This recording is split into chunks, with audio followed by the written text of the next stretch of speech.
Are you your husband's alarm clock? Like, do you have to shake him and wake him and whatever, or anything else? Anything else where you are the one who is like the police? We've got an awesome show. A beautiful, wonderful woman, Sarah Leah, is with us today. That's her anonymous name, by the way. And we're going to walk through it like as if you're a fly in the wall listening in on an awesome private conversation that will help you to overcome this unbelievably challenging issue. Okay, stay tuned. So here's the situation. This woman, very special woman, and very, there's some people who like own themselves, like, they introspect and they can own up. I have this issue, I have that issue. Here's what I need to work on. So she's a very evolved person. I really was impressed with her, but she's having a 12-year problem in her marriage where her husband does not wake up in the morning. He goes to bed very late at 2 o'clock in the morning, and he does not wake up for prayers in the morning. He does in the afternoon, he does in the evening, but morning, he just can't get his act together. He can't get out of bed. It drives her insane on the weekdays because on the weekdays, in other words, it bothers her on the weekdays, but she's out of the house. She wakes up, she gets the kids where they need to go. Well, now it's COVID, so actually I need to clarify that. But anyway, she's out of the bedroom and she's doing other stuff, so it doesn't make her insane. Where it bothers her, but doesn't make her insane. Where it makes her absolutely insane is Shabbos morning on Saturday mornings when he's supposed to be at the synagogue at shul where everybody else is. He is fast asleep. Now, during the week, when she pops out of his alarm ring, she pops out of bed, she does her own thing. It's annoying, but okay. On Shabbos, his alarm goes, then his another alarm goes, then his other, and she's lying in bed, steam coming out of her ears, as we could all imagine. It's just very frustrating. So she gets out of bed, steam is still coming out of her ear. She takes the kids to a friend's house so that she doesn't have to even sit there watching the clock and when's he coming. At about noon, he rolls in to go eat the Shabbos meal for lunch. So it's very, very challenging for her, as we all would imagine. A lot of you might be dealing with this. I get this problem a lot. I would say at least once or twice a month, I'll get an email of something like this. Something like that. I'm not exactly, but somewhere. I want to be truthful, but I'm not exact. I have hazy on, but a lot of people ask me this, and people come after when I give a thing, whatever, they type in questions on this subject so that she's not alone. That's the first thing, Sarah Leah, you got to understand, you are not alone. We're all in this together, and we are going to solve it here today. Not solve the entire thing, but give you the tools you need to make it better. Okay, so here's the thing. One of the problems is that when she gets ratcheted up, she gets so upset that all day Saturday, all of Shabbos, all day Sunday, maybe half of Sunday, part of Monday, whatever it is, she's just really upset with him until she gets over it and she apologizes. She apologizes to him, by the way, in case you didn't catch that, and she'll explain. She apologizes to him, and then they come back together. When they come back together, then it's fine. He's a wonderful husband. He has his own company, and he gets home for dinner every night at the same time. He's thoughtful about her. He takes care of her. He's great with the kids. But this one issue is driving her insane, and she feels completely powerless in the situation to affect change. And on top of that, her father always was 5 minutes early to prayers. And not only that, she can only remember a handful of times when he didn't make it, because he was sick. He was so sick he didn't make it to a minyan to daven together with 10 men. So for her, it's even her expectations. So very, very frustrating, and we are going to work on it today. And I'd like to welcome Sarah Leah. Thank you so much. And by the way, her voice is disguised, so you can't tell who she is, where she's from. Any of the details of her life have all been changed so that and her voice is in a synthesizer so that you can't tell who she is, so she can be completely honest. So I'd like to welcome you, Sarah Leah. Thank you, Sarah Leah. Thank you so much for being on the show. Thank you for having me. Okay, yeah, doesn't she sound like witness protection agency? Oh, look, he's got a little Sarah Leah married 12 years. Yeah, that's great. Okay, so Sarah Leah, first question. Did I get it pretty much accurate what you said? Yep, 100%. 100%. Oh, good. Woo! I got an A today, guys. It's a good day. Is there anything you want to add to the story about your frustration about this issue? No. No. Wow. Okay, good. So I did have a couple of questions for you because when I actually asked the rabbi, I asked Efla Rebbitzin, I really wanted to make sure that my thoughts about this in our Masorah, because again, we use our 220, there's 220 sources. I'm getting confused in Marriage Secrets. This is the book. Wait, can you see it? It's all shiny. Marriage Secrets. So there's 220 Torah sources in there. I make no money from that. It all goes to Shalom Bayis. So I can push it as much as I want. Anyway, the point is that from our thousands of years tradition of our Masorah, our Jewish history of what works in a marriage, that's what we're going to use to solve this problem. And but I did have some questions for you, which is that you said your husband goes to bed at like 2 o'clock in the morning every night. So that seems like anyone who went to bed at 2 o'clock in the morning, there would be zero chance that they would be able to wake up on time. How long has that habit been going on? And is there any, and also maybe share a little bit with us about what happens when you talk to your husband about this. Okay. I think the 2 o'clock is started like ahead. I'm sorry, I can't hear what you're saying, Adam. Can you say it again, very more clear, or into the phone? Take off speakerphone if you're on speaker. Sure. So the 2 o'clock hour, really, he started doing that when Corona hit, because he was home in the morning with the kids and was only working in the afternoon, didn't know time to do anything for himself. But before Corona, he was put in between 12 and 1. That's just when he goes to sleep. Mm-hmm. Between 12 and 1. And is he doing work at that time, or is he goofing around? What's he doing? He's mostly doing stuff for work. He just started his new business about a year ago, so he's constantly working to build it up. He's doing research for different things that we need around the house. Not too much surfing or goofing around. He does do a little bit of watching for relaxation, but it's mostly research and chocolate stuff. Oh, that's good. So it's actually productive stuff. So yeah. You said that this problem has been going on for 12 years. Did I understand that this has been a 12-year-old problem, or this is only since Corona? No, it is a 12-year-old problem with not getting up. Yeah. Okay, his not getting up is 12-year-old problem. So you're saying, and did it get worse over Corona? No, it doesn't really get worse because he doesn't get up. But he what? It didn't get worse over Corona, no. Same not getting up. Okay. Going to bed later, but he still doesn't get up. He still doesn't get up. And when he is so he stays up till 2 a.m. And you also said, I said, does he have sleep apnea or something? And you said, yeah, he did as a teenager, and he took medicine for it or whatever. So or maybe in his 20s, I think. I can't remember what you said. So can you explain to me now what when you talk to your husband about it, what is his response? His response is, I know it's a problem, I'm working on it. Right. And then he does, or he doesn't work on it? So I think he does. He tries to take a nap during the day, so he's not as tired, so he can go to sleep a little earlier, so he feels more rested. Because during the day, he's climbs back to back, so it's exhausting. So he does nap during the day, or else he can't function. What time is interesting? You hadn't mentioned that. What time is his nap? About, and for how long? Different times every day. Depends. It's never more than half an hour. It's whenever he gets home from work after dinner. Quick nap. 20-30 refresher nap.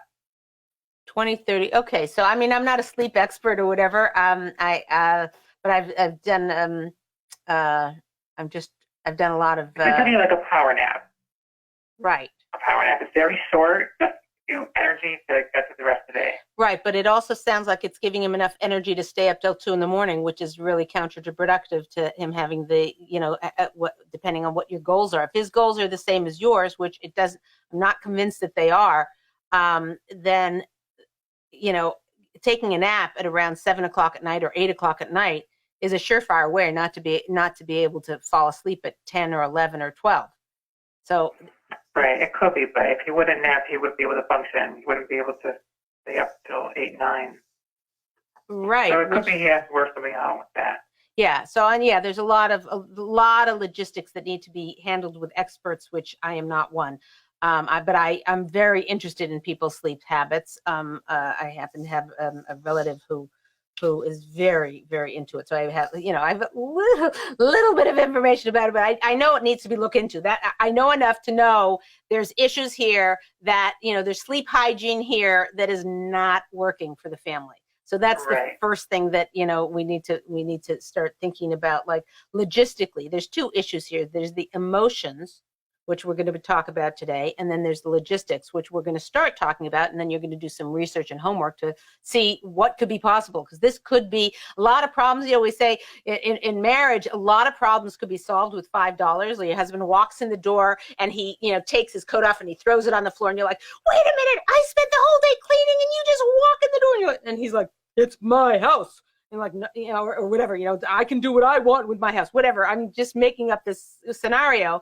But so if the wife were to say to him, listen, can I buy you a coat rack, by the door, and you put it on the coat rack, and he's like, I don't want to spend $100 on the coat rack. And you're like, well, if I buy you a little hook for the back of the door for $1.50, would that do it for you? And he's like, oh yeah, I would do that. So a lot of problems can be solved with $5. A lot of problems can be solved with a simple logistic issue. A simple logistics solution.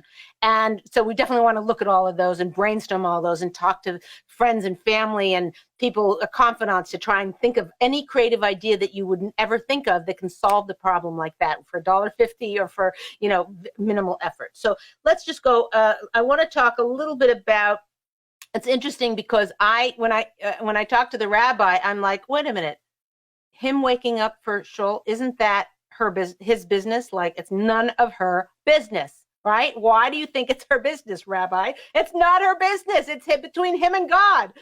So the rabbi said, that was my take, like, really, really like that. But the rabbi said, well, this one actually affects the whole family and affects the children. So it's not like she can take charge of it. It isn't in a way her business. But she does, we are obligated to help somebody who is struggling with an issue that is keeping them from being their, maximizing their potential. But what the rabbi said is, it depends on how she does it. And that is going to make or break the situation, is how she handles it. Hold on. We had a question, Sarit, from, hold on. So we're going to be interrupting the show a little bit when we get questions from, Okay, not at the moment. Okay, fine. Can you text Gabby? Yeah, did you have one, Sarit? I was actually trying to unmute. Okay. We're having a lot of different people coming from different ends, but actually, a question in a second. But one of the things that I was thinking as you were saying that, why does it affect the children? I'm a little confused as to why the rabbi feels it's affecting the children. So what the rabbi said is, if she has sons she's trying to get them to go to shul at the right time when they're supposed to be going. If they're 13 years old, I don't know the ages of your children. I know you said 2 boys, 2 girls. What the ages are. But if the father doesn't go to shul, then the kid's like, well, why should I go? Daddy doesn't go. Right, but I thought you always said that it's not like your husband's religion or what he does. Meaning that you've had many shows of people whose husbands were not in the same religious space, and you said that's really there. Like, you could let a child know that it's, what 100%. Yeah, actually, let me just summarize that we had a 4-part series on if your husband isn't keeping to where you want. Thank you, Sarit. You're so good. Is that the bottom line is, if your husband doesn't believe that he doesn't want to go in the mornings, and he doesn't want to daven or whatever, and that's his belief system, whatever, and that's very, very tough on a marriage. I get it. And if you have that situation in your marriage, check out our 4-part series on what did we call the series? Spiritually challenged husband. Yes, spiritually challenged husband. Isn't she awesome? Okay, so I would definitely check out that show, because that series, or even if you watch one of them or all 4 of them, and we had brought an expert in on it, it will help you a great deal. The bottom line there is that as long as the husband is supportive of the wife doing what she needs to do, that is the maker. That's the deal breaker. And if he's on page and if he's making fun of her or putting her down or being thwarting the kids' growth in spirituality the way the wife wants to, then you've got issues and you need to see somebody, and maybe you need to see somebody anyway, I don't know. But if he is on board and he's like, okay, yeah, it's Shabbos, so I'm not going to have the TV blaring, or I'm not going to, and he's going with the flow of what the family needs, then it really could work. That was the upshot of that series. But a lot of subtle details that can be very helpful if you're in this situation, or even if you're not. It's really valuable to hear what our Masorah is to deal with that situation. But in any case, for this, what Sarit's saying, this is a little bit of a different issue, because it's not that the husband doesn't believe in it. It's not that he doesn't want to. He wants to. He's just got these he just can't get there. And as a wife, is your job to be a nag? Is your job to be steam coming out of your ears? What's your job? And what the rabbi said, and what the Rebbitzin said, and what our Masorah says. Sorry, my nose is itching. Oh no! Anything you have, like COVID. Oh, God, I don't want to give anybody any. You're too remote to give anyone anything, so you're good. Right. Okay. No, I'm just saying a mental thing of like, now they're going to sneeze and think maybe I have COVID, which is a disease that's going around. And anyway, okay. Oh, there's another disease. Like, you're wearing your mask, right? And then you're wearing it, and then you come in the house and you're talking, and you've worn your mask for an hour when you didn't need to. Shouldn't there be a word for that? We need to coin a phrase of like, goofy mask, or, anyway, whatever. Okay. I do digress. Sorry. Okay. So anyway, the point is, in her situation, Sarit, to answer your question, is that he wants to do the right thing. And so that's a game changer in terms of what her actions could be or should be. Okay. Well, get to your question, and then I want to go right back in. So the question that's coming in is, meaning, I think a few women are basically saying that it's something that a lot of women go through, but at the same token, like, who are we to say anything? Because we're not the ones that have to go pray 3 times a day, and he's doing everything else. So prayer is on him. People are a little bit unsure as to why. I think a lot of what she was saying was, maybe you had mentioned her father used to do it. Is that because she has this expectation of what her father did, and that's why she's expecting her husband to do it? Or is it that he really wants to go because it's really his? I think that's where the confusion is. A couple of people are saying, like, it doesn't seem like he's disrespecting her. It seems like he's having an issue with himself, not with her, per se. Very good. So you're saying that the comments that are coming in are asking, like, why is it her business? Right. Meaning, she said he takes care of the kids and he's a provider and he does everything else and he's doing what he needs to do. And this is it's like her going on a diet, that's her choice or her decision. Like, prayer is on him. It's not on her. Right. Okay. Sarah Leah, what's your thoughts? I understand their question. I think it just bothers me that it's not important to being in school this morning. It bothers you that he's that way? Yeah, it bothers me that it's not as important to be there. Right. So let's use Sarit's example. I know this is a little tough one, but do you ever go on a diet? Personally, no. Oh, good for you. Wow. First woman in history. Okay. That's pretty good. Okay. What's another example? But use any religious example for a woman. If she didn't do something, maybe she liked to dress. She likes her wear certain colors or certain things that he feels like are important. Remember, we spoke about this even in another class about women who want to dress a certain way, their husband wants whatever. And that's a woman's personal mitzvah, or she doesn't like to make challah. And it really is an important mitzvah for a woman to make challah. So would her husband say, well, I'd like you to have fresh challah every single Shabbos? I mean, that's her mitzvah. Does he then have the same rights to dictate to her what should be her mitzvah versus that's, I think, where the questions are coming in. Okay, Sarah Leah, what's your thoughts? I understand from it. I don't know why it bothers me. It's just something that I always did, and I don't know, there's nothing that religiously he's not happy about. I guess I'm just selfish. I'm selfish, that it makes me upset. I don't bring it up to him a lot at all, only when it makes me very upset on Sabbath afternoons or Sabbath mornings. So I don't talk to him about it a lot. I really just leave it to him to handle. But there are those times when it makes me very upset, so I just reached out to Leah for that. You just what? I reached out to you regarding Yeah. So times I get very upset. you're I understand that it sounds selfish for me to get upset on something that he's not doing religiously. It's not my problem. It is his problem. And I do mostly just let him handle it. I do.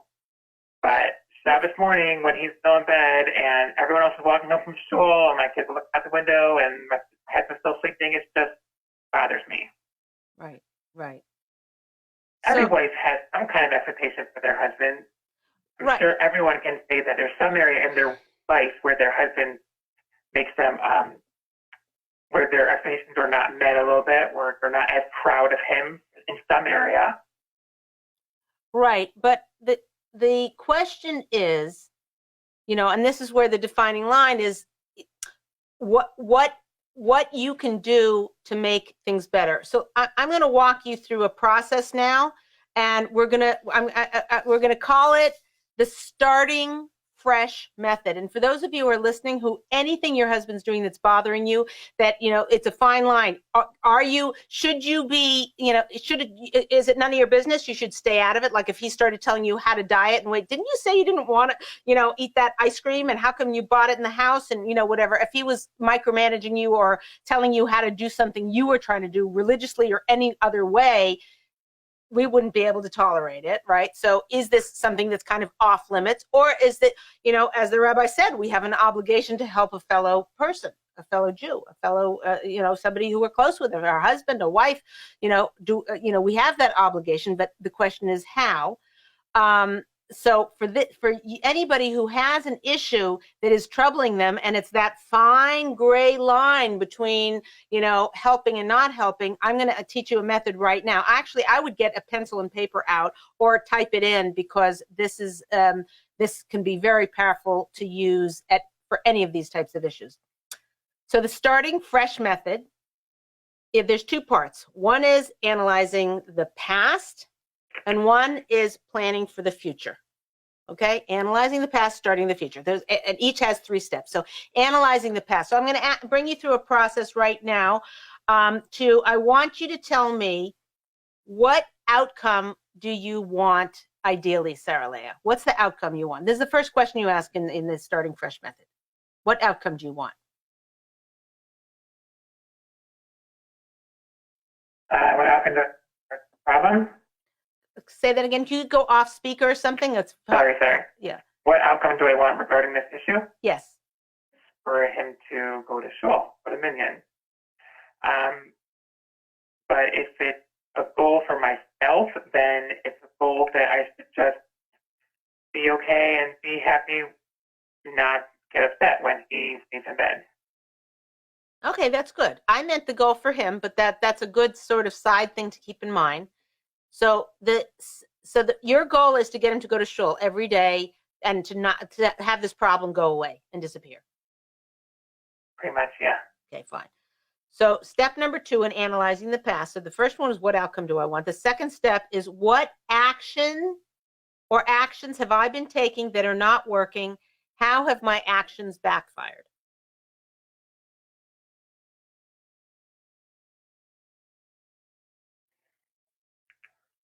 I have been trying to separate myself from the situation, telling myself all the good that he does for me, and trying to really separate his situation from me. Well, that would be a good thing to do. What actions have you been taking that have not been working? Nagging, being angry at him. You said that you get angry with him on Shabbos, and then you're steaming all through Shabbos, sometimes all through Sunday. Like the anger, you can't get strong enough, or you don't have the strength to get over getting angry. You're just steaming and kind of shutting him out, or giving him the silent treatment, or definitely the hostile treatment. And Leah, is she doing what I used to do, which is, because this is I feel so connected to what she's saying, because it's something I grappled with for a very long time, many years in tears of like, I just assumed that when a guy is, if he's a good guy and he's a frum guy, he goes to shul. That's what a guy does. So even though I was much easier on myself sometimes with what I had to do as a woman, like I was way more critical of him because, he's the man. He needs to set a certain precedent and blah, blah, blah. And it was many years in tears about it. But I would hold it in. And then when I did explode because something happened, it wasn't, I think the silent treatment he would have been thrilled with, because I just let it all out. And I brought up, he knew very clearly that I was disappointed all the time. So hold on, but we do have, I just want to point out, Sarit has reshus from Rebbeim to share everything about her marriage. So it's not Lashon Hara about her husband. A lot of, we explained this on many shows, so I'm just telling you right now, don't worry about that. We got it. Yeah. I just have to say that. So you were saying, I'm curious to know if that's her, does she give him the silent treatment, or does he feel, or does she then explode and let him know it, and then he really knows that every other time she's just disappointed but she's just keeping quiet about it? Right, no. So in the morning Shabbos, I am disappointed. I don't give a silent treatment, but I'm just acting very disappointed. That he definitely knows why I'm upset.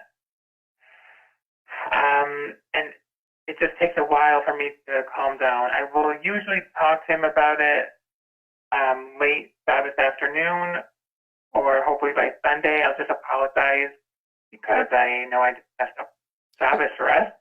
Because you messed up Shabbos for you guys? Yeah, for us. I was, I was upset all Shabbos. It wasn't very enjoyable. And I am sorry. I'm sorry that his issue makes me so upset. And I, ruin Shabbos time. It's not every Shabbos, just so you know. So what's not working is being upset all day. It doesn't, it doesn't get better with the day. It affects the kids sometimes. And if I can't get over it, then it affects something on Sunday also. Okay. So that definitely doesn't work. Okay. I can't say it's an action that I do that backfires, but it's definitely being upset all day doesn't work. Okay, fine. So that's analyzing the past. That's number 2, which is what actions have you been taking that haven't been working, and how have they backfired? And actions are, it can be non-action, like you didn't show affection, you didn't show love, you didn't welcome, sit down and play a family game or something like that because you were so angry. So action can also be inaction, and it's things that you say or don't say, or act or don't act, or a way of being that doesn't work for the situation, that doesn't help the situation. You are at a place where you aren't nagging him and being verbally what's the word I'm looking for? Verbally invasive into his space. You're kind of, like this, but withholding your love and withholding you and letting that much tension in the house. That would be actions that do not increase the likelihood of this situation getting better. Okay. Third step in analyzing the past: what regrets do I have about how I've handled it? So in other words, what are the regrets you have, and what do you need to do to improve the situation? So start with your regrets. What are the regrets that you have about how you've handled this for the last 12 years? So I regret all the times that I was upset at him and we didn't have connection all those times.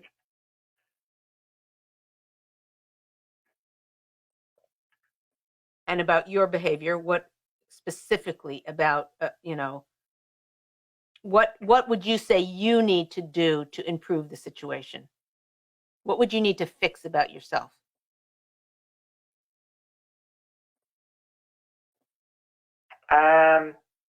First thing I think I could do is speak to him about it earlier in the day, so maybe right after he wakes up, so that I just, let him know, clear the air, let him know that I'm upset about it and that, maybe I'll apologize or whatever. We'll talk about it at least.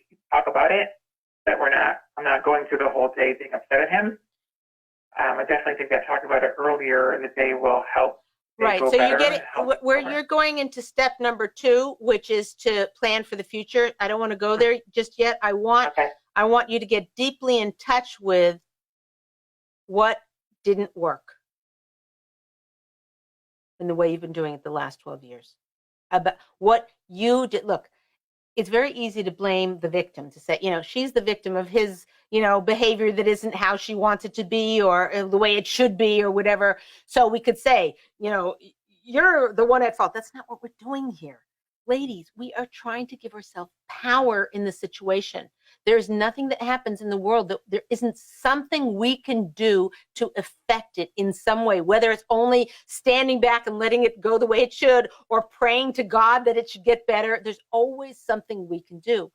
The first way to improve things is to take a look at what tiny little fraction of me, what even if it's 0.01%, what little tiny part of this disaster am I responsible for, or that I can take responsibility for? It's so powerful.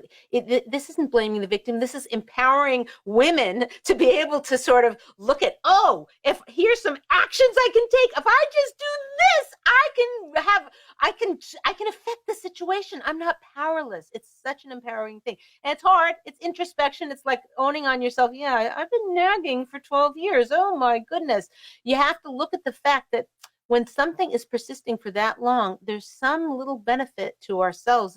And this is kind of icky to talk about, but, Sarah Leah, there is something to look at here. Is in many, many situations, a woman would rather be right about a situation. In other words, if he is not waking up, right, you will go to anybody and say, hey, my husband doesn't wake up, look at me, I'm wonderful, I do everything great, and he doesn't. I'm good and wonderful, and he's bad and wrong, right?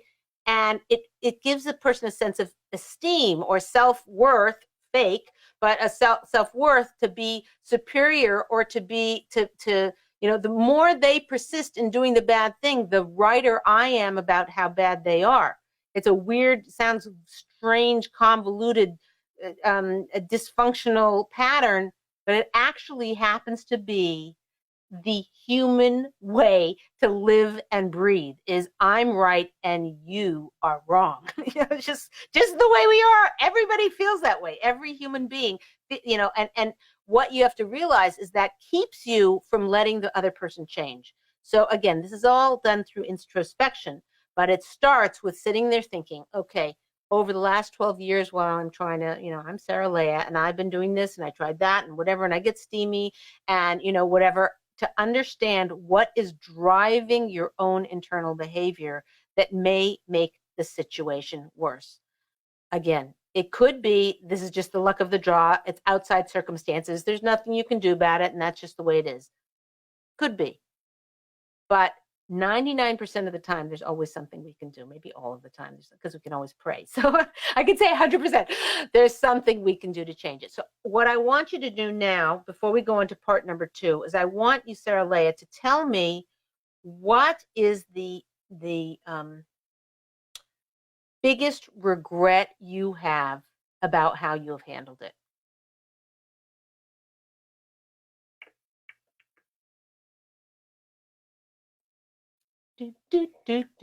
Oh, we have a question from the audience, but no, I'm going to let her answer this and then get your question, Sarita. Hold on a second. I was going to say, let her think about it. Give her more time to think. Do you want more time to think about it while we take the question, Sarah Leah? Well, I just think that my biggest regret is all the wasted, days of connection, times of connection. All the time, all the days I spent being upset at him and letting it fester. Can I ask you a very deep question, which is, in your family of origin, when you were growing up, was there a similar time that you felt disconnected from your family? No. That's good. I mean, the reason I'm asking that is because sometimes we are developed dysfunctional patterns from our childhood that then we try and recreate, or not try, unfortunately happen, get created in our marriage. So if there was that like distance in your, where your father was always disappointing you, or your mother was always disappointing you, or you had a close sibling who always wasn't there for you, or didn't always was letting you down. So then when you get into marriage, it's not uncommon for you to create that type of familiarity in your marriage relationship. So it's something to mull over and think of. It as something you answer right away, and maybe it isn't true at all, but it's worth introspecting about that, because if that is the case, then you can see that there is maybe a larger portion of your creating this situation the way it is than you're just a victim to his actions. So it's something else to mull over. So I get the pain of the loss of connection, and we're going to solve that in a minute. Let's take Sarit's question. Yeah, so we have an Instagrammer who wrote that I don't think she should even think about it. She's upset about it because she's letting herself dwell on it. She should think about all his positive aspects. This Instagrammer said, she doesn't want her name said, she said, I went through the same process. Now that I stay put, and meaning now that she's like, let it go, she's a happier wife because she's not sitting there dwelling on what's the negative, and she's dwelling on the positive. And she said she was told by somebody, a mentor, a marriage mentor, that spirituality is not her business. And therefore, when it comes to something that's spiritual, she should put that on the side and focus on all the good. And if she's going to be positive all the time with the good, eventually he will feed off of that and come to his own. Right, and that aligns exactly with what my thinking of it was. But I take the rabbi's words to heart, which is that she does have an obligation to help him. So I guess it's a balance in each situation. Yeah. But Instagrammer, she's giving you credit. She actually said that Leah was the first time she had heard it said that spirituality is not his business, and she said you can let Leah know that she actually helped me early on in my marriage, so she's saving at least one person, because I was saying, like, I didn't have this and nobody told me this, and it took many years for me to get past it, and many years of like Sarlea is saying, many years of disconnect, and then regret that we weren't connected because I was just upset over something that I didn't really have much power in changing at that point. But maybe you have a trick that works. It's good. Tell the Instagrammer, whatever your name is, I give you a hug, a virtual hug, a COVID hug, or whatever, elbow, whatever we do.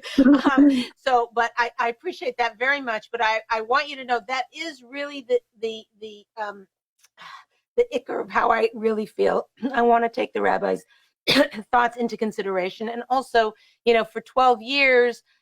Poor Sarah Leah has kind of suffered with this, and, it does take introspection. So she has been the bigger person in terms of looking at his good points and looking at all that. And it hasn't really turned the corner for her yet. So let's go on to the second part of the starting fresh method, which I think is going to be very powerful for Sarah in making this thing work. Okay. So let's start.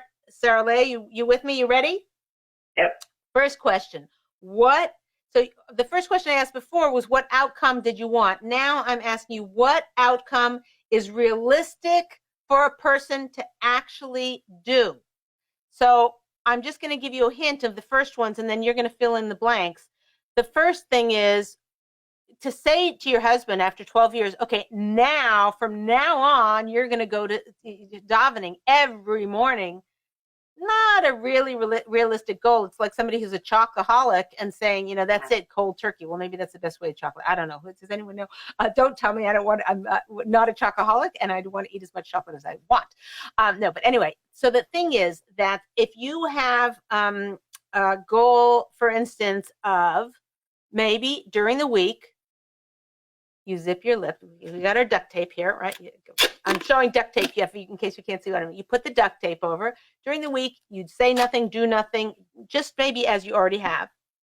But you make a deal. I will say nothing during the week if on Shabbos you go, just on Shabbos. Well, that would, like something like that. So what outcome, that might not even be possible for your husband if he's sleeping till noon. I mean, if you're sleeping till noon on Shabbos, it's not likely that you'll get up for a regular minyan. Maybe you go to a 9 o'clock late minyan or something like that. I don't know what kind of community you live in, or even if you're in this country, wherever you're living, that you have that's a potential thing. But what's a realistic outcome that is tiny 3-month goal that would be realistic? And that's the first step in analyzing the situation. You want to, for planning for the future, you don't want this ginormous, unattainable thing. You want to think of small. So what would that be? So for me or for him? Good question. Let's think about for both. So I don't know if I can think of a goal for him, because that's something that he has to work on. Yes, I agree with that, except what my thinking is a goal, like the outcome. I'm talking about the outcome that you want. So the outcome you wanted before is him to just go to shul from one day to the next. That's not realistic. And the longer you hold that unrealistic goal, the more disappointed that'll make a mountain that you cannot climb. And so you'll always end up being disappointed. Whereas if your expectations, if you're like, oh, that is totally impossible. What I'm angry about is totally impossible. But if you're like a realistic goal with that once a month, he went to shul on, a late shul one time a month. Yeah, I could see if I had a heart-to-heart conversation with him, I could see that he could do that. That would be an outcome that would ratchet everything down for you. See that? So I want you to give me an outcome that is for him that's more realistic, an outcome, and then second step is actually going to you. So let's just think of an outcome for him that would ratchet down. So I would say going to shul on Rosh Chodesh, first day of each month, and one Shabbos a month. That seems like too much. Okay. So let's do Rosh Chodesh. I think Shabbos is a bigger mitzvah than Rosh Chodesh. I'm not a halachic authority. Does anyone know? Rebbitzin, what do you think? Anybody? No? I don't know. Okay, so one Shabbos a month. One Shabbos a month. Let's just stick with that because I'm not positive, and somebody can check or whatever. If somebody knows, type it in. Okay, so one Shabbos a month. And is that realistic from his standpoint? Yes. You think he would be like, oh, okay, I could do that? Mm-hmm. That's good. That's good. So now here's the secret. You gotta let go of all the other times. You've gotta cherish, and there's a thing. The lady, and she didn't have any money, and so the Godel said, "Bring your empty jars or whatever." And then there was a little bit. What do you have in the house? She had a little oil, and you can make a lot of oil from a little oil, but you can't make something from nothing. Yeah. You with me? Mm-hmm. If anybody knows that story, I'm messing it up. But anyway, you get the thing, right? You have to have something to start with. So what you have to realize is you're going to make this Shabbos that does go so golden and so beautiful and such praise, not in any way. If it annoys him that you're praising him so much or thanking him so much or whatever, that's bad. But as long as he's drinking in the approval and the appreciation, pour it on. Pour in as the cup overflows of you're making, like the week that he's supposed to have Shabbos, that's when you make his specialty thing that's a 3-layered cake with cherries on top and whatever, those are the weeks you make extra special for him, so that it will reward his goof, his body, not just his soul, not his neshama, not just his neshama, but you're going to reward him. You're going to make that the most gorgeous thing. And here's the thing. On the other 3 weeks that he is not going, you are going to love him and appreciate him and show him just as much love and affection. No cold treatment, no right after, if I said it earlier in the morning, how annoyed I was early in the morning. I don't think, by the way, that would necessarily do it. It's like, It's kind of like, okay, instead of waiting all day and then bonking him over the head, I'll bonk him over the head earlier. The secret is to not bonk him over the head at all. And that could be Motzei Shabbos. You sit down and you have a journal, get yourself a cute little turquoise thing or purple or, whatever your favorite color is, gold, silver. You get a notebook and you write down, I'm really upset at my husband because blah, blah, blah. And you write down, you pour your anger into the notebook. It's not doing any good where it is. 12 years, it's not doing any good, I'm telling you. Okay, so now. Leah, on Facebook, we had a response who said that choose to connect instead of disconnecting. On Instagram, Ragaz Americana said that Sarah Leah should be celebrating her husband's milestones. The fact that he goes to Mincha Ma'ariv is huge. So, there are men, and she's right, there are men that don't go to any minyanim. Like, it's a big gripe with their wives because they want, and especially now with COVID where they've been home praying by themselves for so long, even the synagogues that are open, many men are not choosing to go back. So it's like, it's something that a lot, it's safe. But a lot of them, it's even safe, and they've gotten so comfortable in, like, why do I have to run there when I could just pray? And they feel like I'm having my own internal time with God anyway. So who am I? So this, she's saying, which she's right. She's saying if he's going to Mincha Ma'ariv, which I think Sarah Leah said he does, she said that's huge, and she should celebrate that and make a big deal out of that. And then you guys are awesome. Yeah, there's a lot of back and forth, but somebody did ask actually two questions that are very related. We had one question is, when they were dating, was this ever discussed? And if it was, then obviously, was it something that was said, like, you're going to go 3 times a day? And is he basically going against what they had discussed? And somebody else is actually asking, how do you bring this up in dating without it being intrusive? Excellent. Okay, very good. So was it discussed in dating? And I'm not sure. No. It wasn't. Yeah, and I'm not sure that can't explain it like that makes a difference. Well, I mean, even if it was discussed, it's kind of like, a wife was like, oh, when we get married, I'm gonna work, and so he married her, and they were working, whatever. And then she's got 3 kids, and she doesn't have a head for it, or she doesn't want to, and it means they're poorer, and it means they don't get a car or whatever it means, and. Are we going to really say, well, in dating, you said you were going to work? Life happens, and so I'm not so sure that is ideal, and that kind of answers the second question, which is, I also have a book, besides Shidduch Secrets, there's a book called Dating Secrets, and so it answers a lot of these questions. But in Dating Secrets, I talk a lot about how you have to. It's more important what values a person has versus what all the promises about what they're going to do or not do. It's a character that you're looking for. So what she talks about is that she is sad that he's not the kind, that they have the similar values, but he's not the kind of person who can, she's questioning his values. Like, why doesn't he value it? So he obviously values it because he keeps saying, I'm trying. Let's go back into the starting fresh method because we're running out of time, and I want to make sure to go through it. And then I want to do a little bit of a role play with you. So the second part, so the first part, what outcome is realistic for a person to actually do? This is key. You will see, no matter what else we covered, Sarah Leah, you reducing your expectations in such a huge 90%, you're throwing out the window and saying, I'm not taking care of that.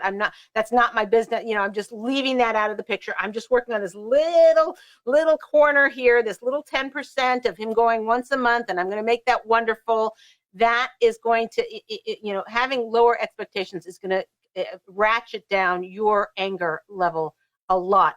And that's going to take work on your part, but you will see is the payoff is soon in coming, because the beauty in the home and the lost connection that you are mourning, that you've had, of the sadness of being so angry that you couldn't connect and make a beautiful Shabbos for everybody, that will motivate you and strengthen you. The guilt is a Jewish thing, but it's like a guilt that makes you feel badly is horrible. Guilt that you can use to motivate you to do the right thing and do what you want to do in the future to accomplish the goals that you want to accomplish is very powerful. So use that. Anytime you're feeling sad or regretful about how you handled things in the past, use that guilt, that sorrow, that pain, that mourning. Use that to drive you and give you strength to accomplish what you want to accomplish. Let's go to number 2.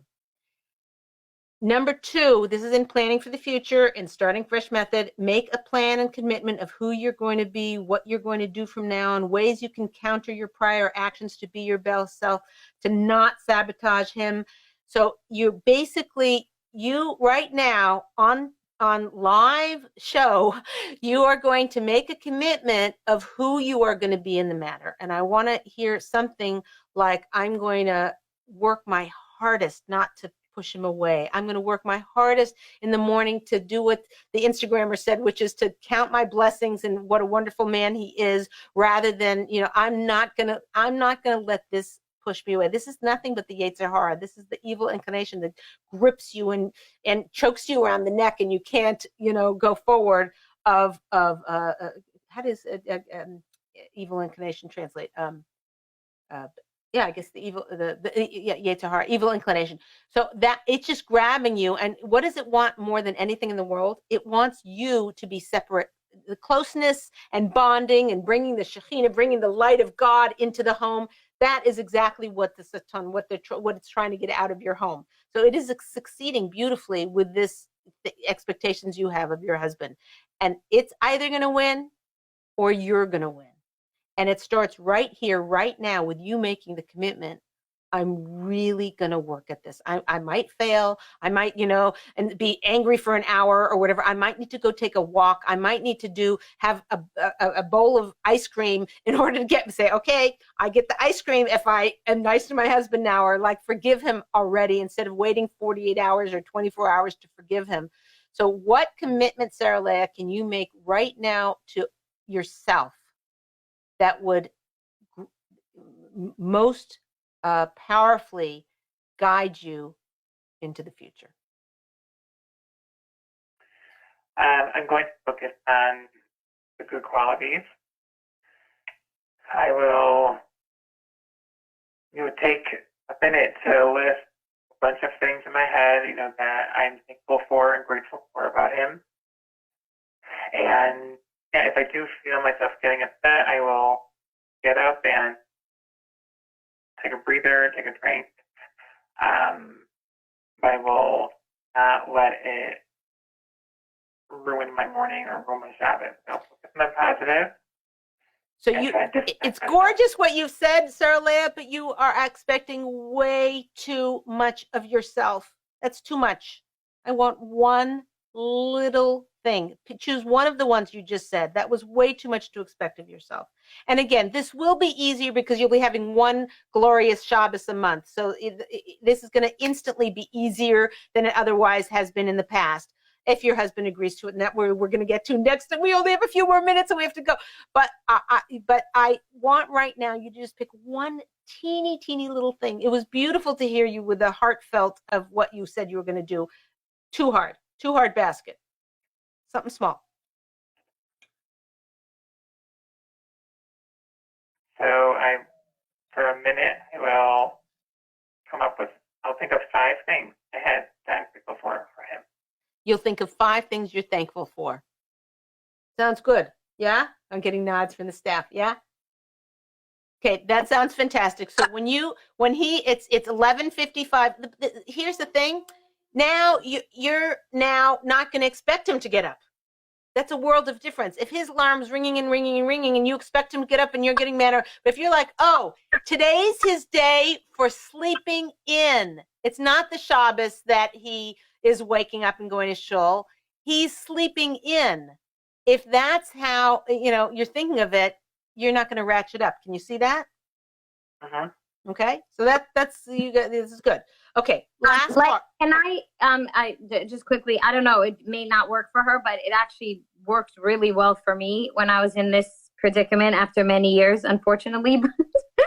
But I realized that I had gone to a parenting class and they were talking about being preventive versus reactive, and just try to set up.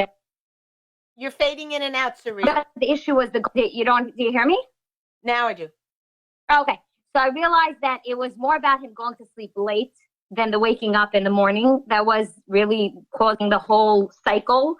And I realized that what I had set in place was that I would go to sleep and he'd be up till who knows what time. And the more I was sleeping and he was up, he would just stay up longer.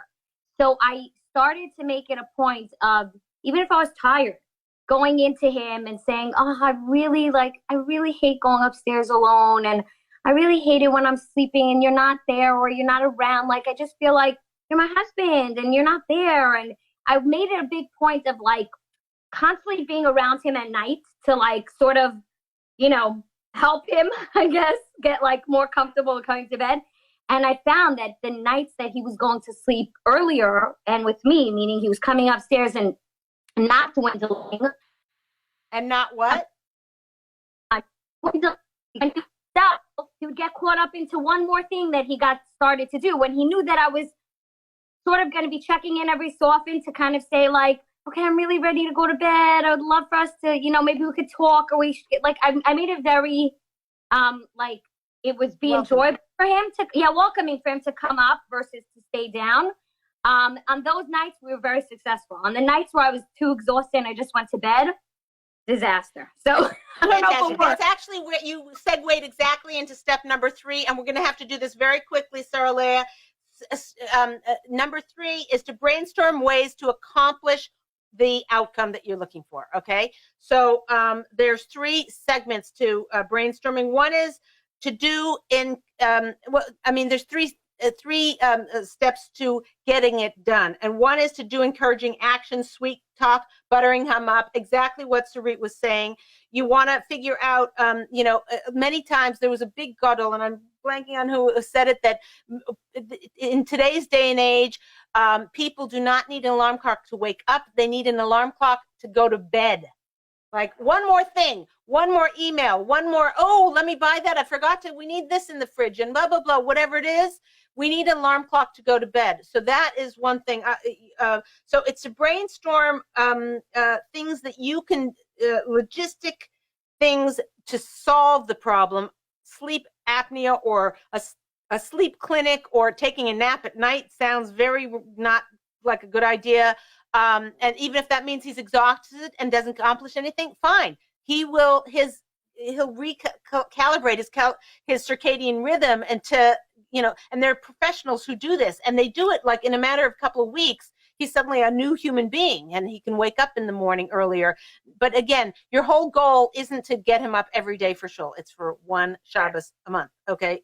1 out of 30, the other 29, duct tape. Okay.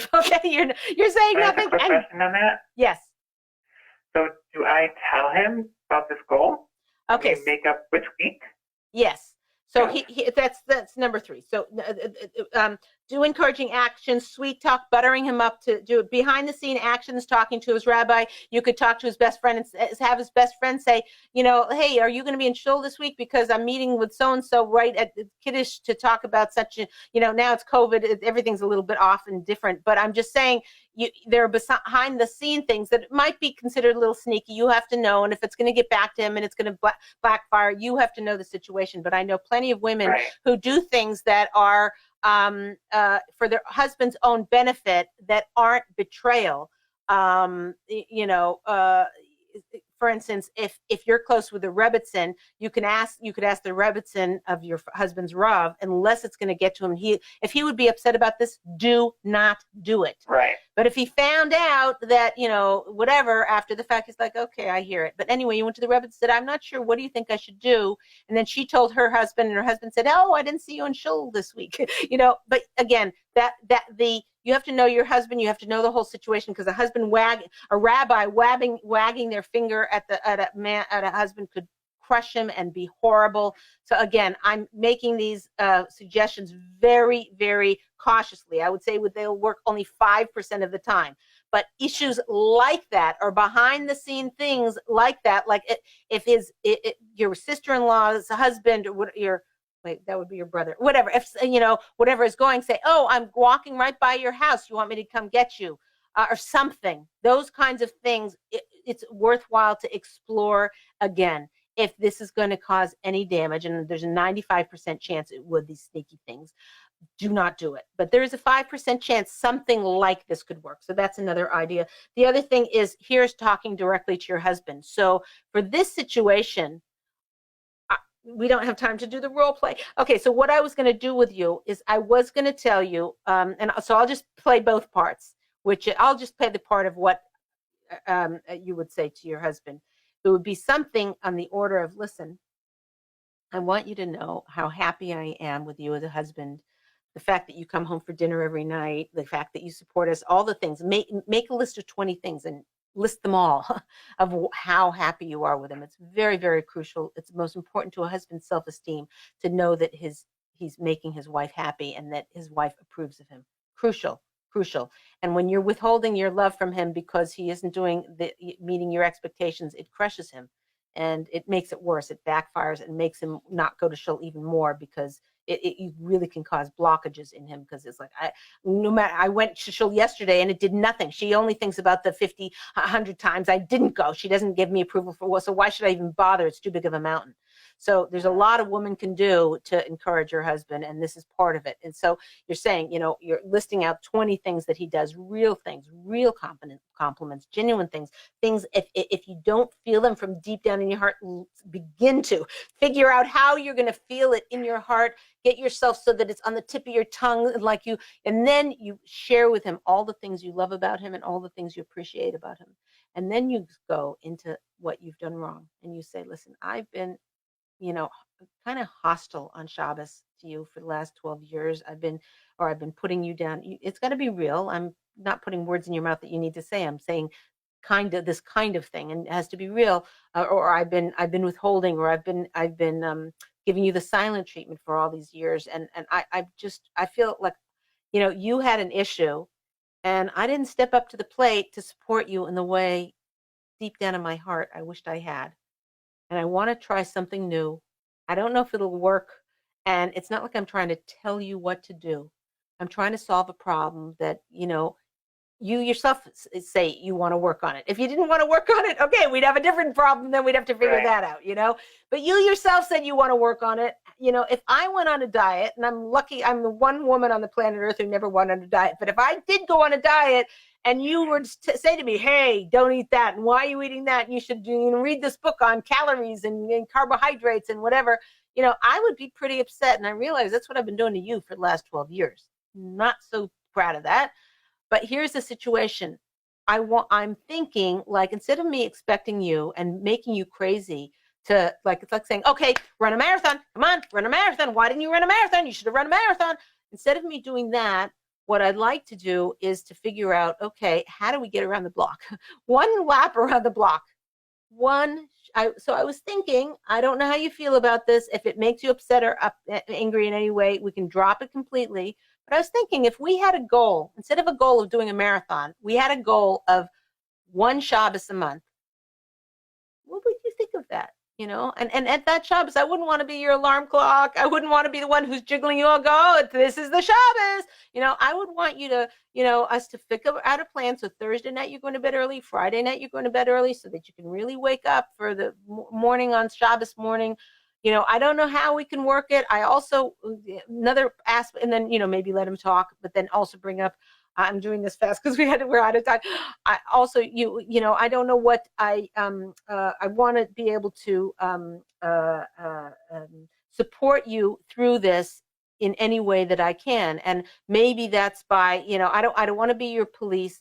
Maybe we need to get a sleep clinic, go and sleep there, because I heard from somebody, Leah Richeimer, whatever. I heard, from a friend, and that taking a nap at that hour is like the worst thing you can do for your circadian rhythms. So maybe we should, talk about it, or Google it, or, speak with somebody. Maybe we, so anyway, like that. You're giving him a conversation. You hear what I'm saying? For sure, loud and clear. Yeah, and you can see yourself doing that? Yes. That's awesome. Yes. Okay. So Sarah Leah, you have been awesome. Sorry we went over everybody, but we had to. We went over, but just really, if you could do that in a second, only because a Torah Anytime question came in that's like so powerful from Torah Anytime's live stream. What happens if he doesn't wake up on that one Shabbos that she has it set up? Is there something she could do for that? Good question. If he doesn't wake up on the Shabbos that he's promised to, he owes her a piece of jewelry. Right? So, and a nice piece of jewelry, okay? So, but then that's sad because then he'll do it so he doesn't give her jewelry. Hold on a sec. I need to rethink this. No, Leah, I love that one. I'd be like, sleep, baby, sleep. Yeah, right. That'll be very motivating to you. Keep sleeping. Oh, darn, he woke up. Right? It's gorgeous. But maybe after a few pieces of jewelry, he'll want to wake up. Wait, hold on. I'm sorry. What did you say, Sarah Leah? If he doesn't wake up on that one Shabbos they made up, how does he handle himself? So I'll have to do the goal that I said I will with the 5 things I appreciate about him, but that's going to be harder. Right. So if he doesn't wake up on that Shabbos, he has to buy you a piece of jewelry. So you're good. Or do you like jewelry? Oh, I have to tell him that. Okay. Yeah, no, that should be, you should ask him. If you don't wake up on the Shabbos we've agreed to, what can we do that will, that so that it doesn't crush me? So he'll think, and he'll probably say, oh, well, then I'll take you out to dinner. And you're like, that wouldn't do it. Piece of jewelry would do it, or, whatever it is, you've got to work it out. But yeah, these are all, again, when you're on the same team with your husband instead of against him, right? We got this. Hello, Ladies Talk. If you're against him, nothing's possible. But when you're together, anything's possible.